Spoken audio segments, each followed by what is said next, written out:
A nossa casa é o nosso refúgio, o nosso porto seguro, né? Mas às vezes ela pode esconder uns perigos bem debaixo do nosso nariz.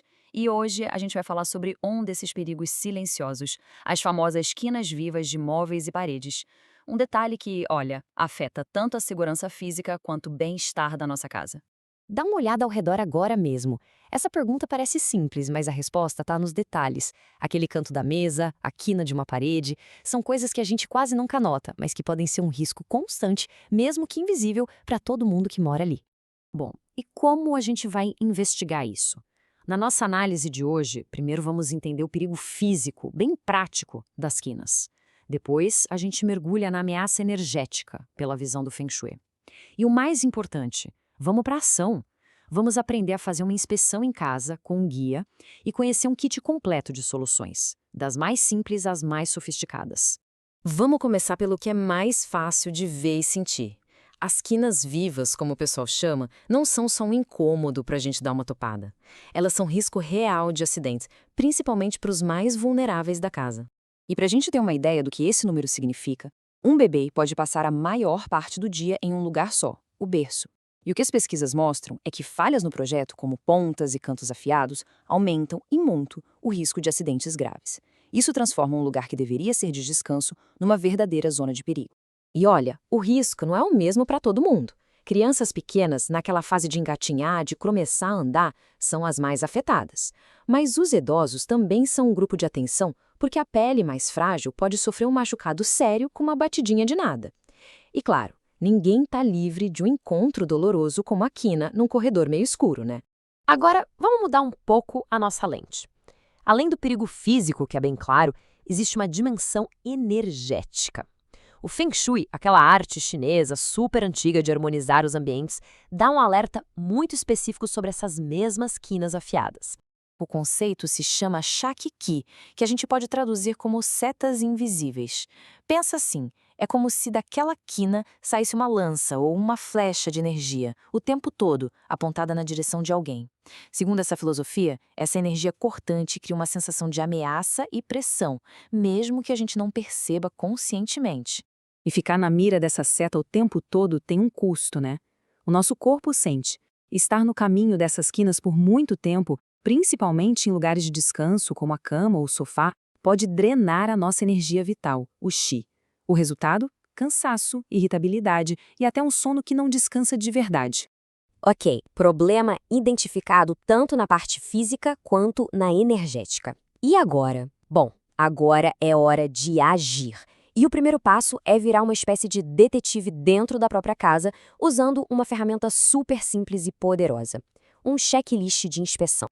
E, gente, isso aqui não é só uma lista de tarefas. É como se a gente colocasse um óculos novo para olhar o ambiente. Esse checklist nos treina a enxergar o que antes passava batido e transforma cada cômodo num mapa bem claro dos pontos que pedem a nossa atenção. Então, como é que a gente usa esse checklist na prática? É um processo, passo a passo. Primeiro, mapeie os cômodos, sala, quarto, cozinha, um por um. Depois, observe as estruturas, procurando por mesas, bancadas ou pilares com aquelas quinas para fora. O terceiro passo é essencial. Veja para onde a quina aponta. Está mirando na cama, no sofá? Depois, avalie a altura do risco, pensando em crianças, adultos em pé, sentados. Analise também a frequência de passagem, se é um lugar de muito movimento. E, por fim, identifique as situações críticas, como um lugar com pouca luz. Seguindo esses passos, vai ficar muito claro quais são as prioridades. Certo, com o nosso mapa de riscos em mãos, vamos para a parte boa, o arsenal de soluções. E a ótima notícia é que tem opção para todos os gostos, necessidades e também para todos os bolsos. As soluções mais diretas, claro, são os protetores. Os de silicone são ótimos porque são discretos e bem resistentes, perfeitos para mesas de vidro ou até para áreas externas.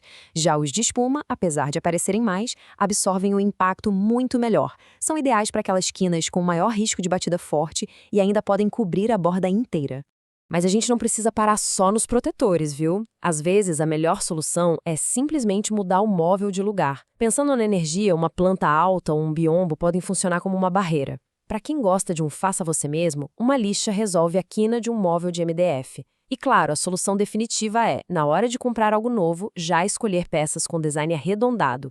E isso nos leva a um ponto super interessante. Adotar cantos arredondados hoje em dia não é só uma questão de segurança. Virou tendência de design.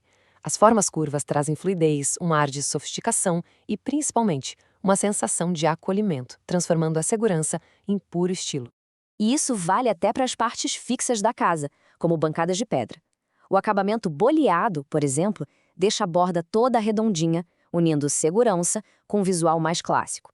O bisotado faz um corte em ângulo, que também já diminui o risco. Já o acabamento reto, apesar de minimalista, é exatamente o que a gente tenta evitar. Isso mostra como dá para planejar a segurança desde o projeto. Então, no fim das contas, a grande lição é que transformar nossa casa num lugar mais seguro e mais harmonioso está totalmente ao nosso alcance. É uma questão de começar a olhar para o nosso ambiente com um pouco mais de consciência. E para simplificar, guarde essa regra de ouro. Uma quina vira um problema crítico se ela for saliente e exposta, se estiver bem no meio de um caminho de passagem ou se estiver apontada para um lugar onde a gente fica muito tempo, como a cama, o sofá ou a cadeira do trabalho. Se um canto da casa marcar esses 3 pontos, ele vira prioridade máxima. Isso tudo mostra que a segurança e a harmonia moram nos detalhes. Olhar para as quinas é só o começo. Então fica a reflexão. Depois de resolver este ponto, qual será o próximo pequeno ajuste que pode gerar um impacto gigante na qualidade de vida dentro do nosso lar?